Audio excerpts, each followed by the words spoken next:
एक कत्ल, इन दोनों में से किसी एक ने खून किया है। दो हूबहू चेहरे, दोनों में से कोई एक गेम खेल रहा है। कौन है असली खूनी? तो दोस्तों आपका फिर एक बार स्वागत है अपने YouTube चैनल मूवी गाइड में। तो दोस्तों यह कहना गलत नहीं होगा कि साउथ इंडियन का लेवल आज बहुत ही ऊपर चला गया, क्योंकि साउथ इंडियन में जो मूवियाँ बनती हैं वह हॉलीवुड को टक्कर दे सकती हैं। तो आज मैं उन्हीं 5 best south Indian suspense thriller movies के बारे में बताऊंगा जिनकी वजह से साउथ इंडिया का लेवल बहुत ही आगे या ऊपर बढ़ चुका है। तो ज्यादा टाइम वेस्ट ना करते हुए वीडियो को स्टार्ट करते हैं। तो 5वें नंबर पे आते हैं यू टर्न, जो कि 2018 में रिलीज हुई थी और इस मूवी में लीड रोल में देखेंगी समंथा अक्किनेनी, जो कि एक क्राइम रिपोर्टर होती है जिसका नाम है रचना, और आए दिन एक फ्लाईओवर पर घटनाएं होती रहती हैं। इसी पर वह रिसर्च कर रही होती है और इसी के चलते एक दिन वह एक आदमी से मिलने जाती है जिसने उसी फ्लाईओवर पर रॉन्ग यू टर्न लिया होता है, पर वह उससे उस दिन मिल नहीं पाती और वापस घर चली जाती है। फिर उसी दिन शाम को पुलिस वाले उसको उठाकर ले जाते हैं और कहते हैं कि तुमने उस आदमी का मर्डर किया है, जिससे वह मिली भी नहीं थी। वह शॉक हो जाती है और पुलिस वालों को अपनी कहानी बताती है, लेकिन पुलिस वाले मानते नहीं है। उनमें से एक पुलिस वाला उसकी बातों पर बिलीव कर लेता है और फिर दोनों कुछ इन्वेस्टिगेट करते हैं और उनको पता चलता है कि जो भी उस फ्लाईओवर पर रॉन्ग यू टर्न लेता है वह उसी दिन सुसाइड कर लेता है और खुद को मार लेता है। तो ऐसा उस फ्लाईओवर पर क्या है कि जो भी उस पर जाता है और रॉन्ग यू टर्न लेता है वह उसी दिन मर जाता है। तो इसे जानने के लिए आपको मूवी देखनी पड़ेगी। मूवी बहुत ही डिफरेंट है, जिसे आपने कभी सोचा भी नहीं होगा। सस्पेंस के साथ साथ यह मूवी आपको हॉरर के भी दर्शन करवाती है।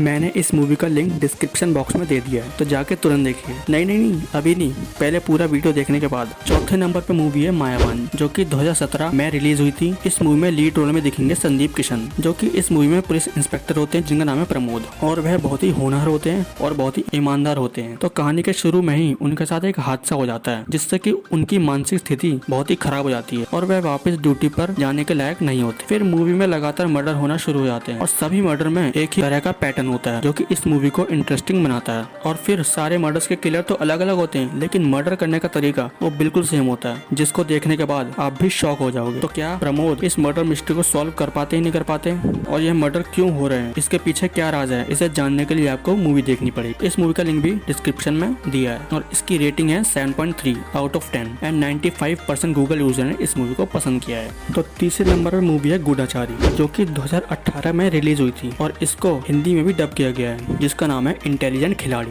और इसकी IMDb रेटिंग है 7.9 एंड 96% गूगल यूजर ने इस मूवी को पसंद किया था। इस मूवी में लीड रोल में दिखेंगे आदि विशेष।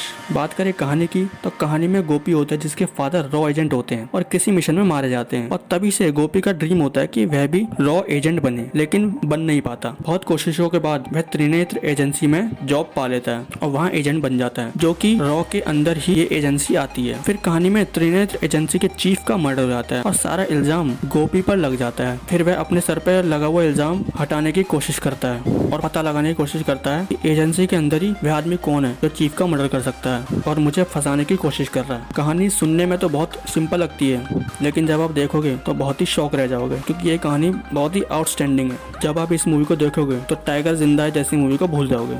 तो दूसरे नंबर पे है थडम, जो कि 2019 में रिलीज हुई थी और इसी नेम से आपको हिंदी में भी मिल जाएगी। इस मूवी में लीड रोल में दिखते हैं अरुण विजय और इसकी IMDb रेटिंग है 8.2 एंड 96% गूगल यूजर ने इस मूवी को पसंद किया है। बात करें स्टोरी लाइन की, तो स्टोरी है दो भाइयों पर, क्योंकि एकदम सेम दिखते हैं। एक का नाम है एजिल, जो कि सिविल इंजीनियर होता है और बहुत ही पढ़ा लिखा होता है और अपनी कंपनी स्टार्ट करना चाहता है। तो दूसरा भाई बिल्कुल इसके अपोजिट होता है, जिसका नाम है काविन, जो कि छोटी मोटी चोरी करने के लिए जाना जाता है। और फिर कहानी में ट्विस्ट तब आता है जब एक दिन आकाश नाम के लड़के का मर्डर हो जाता है और फिर पुलिस वालों को एक सेल्फी मिलती है, जो कि एक कपल द्वारा ली गई थी। उस सेल्फी में कातिल बैठा होता है, जिनकी शक्ल हूबहू उन भाइयों की तरह मिलती जुलती होती है। अब इन दोनों में से किसने आकाश का मर्डर कराया, इसे जानने के लिए आपको मूवी देखनी पड़ेगी। जैसी आपने कहानी सोची होगी वैसी सिंपल इसकी कहानी है नहीं, बहुत ही कॉम्प्लिकेटेड है, आपको सोचने मजबूर कर देती है। और इसका हिंदी रीमेक भी बनाया जा रहा है, जिसमें लीड रोल में होंगे सिद्धार्थ मल्होत्रा। तो मूवी बहुत ही अच्छी है, इसे एक बार जरूर देखिएगा, और मूवी सस्पेंस से भरी पड़ी है। तो दोस्तों पहले नंबर पे मूवी आती है रथ शासन,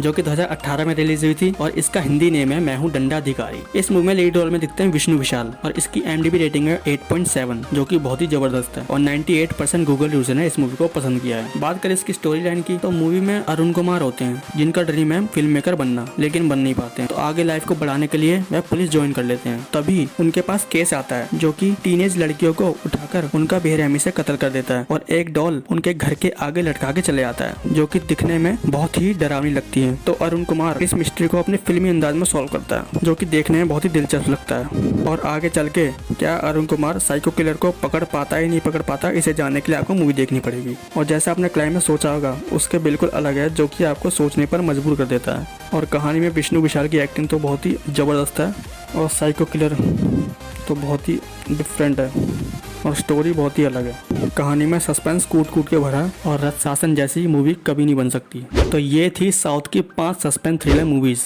तो आपको इन 5 में से कौन सी मूवी पसंद आई मुझे कमेंट बॉक्स में ज़रूर बताएं। तो मिलता हूँ आपको अगली वीडियो में, तब तक के लिए गुड बाय। सुल्तान के बाद अगर बम्बई पे कोई राज कर सकता है वो है सिर्फ शोएब। पीने की कैपेसिटी, जीने की स्ट्रेंथ, अकाउंट का बैलेंस और नाम का खौफ कभी भी कम नहीं होना चाहिए।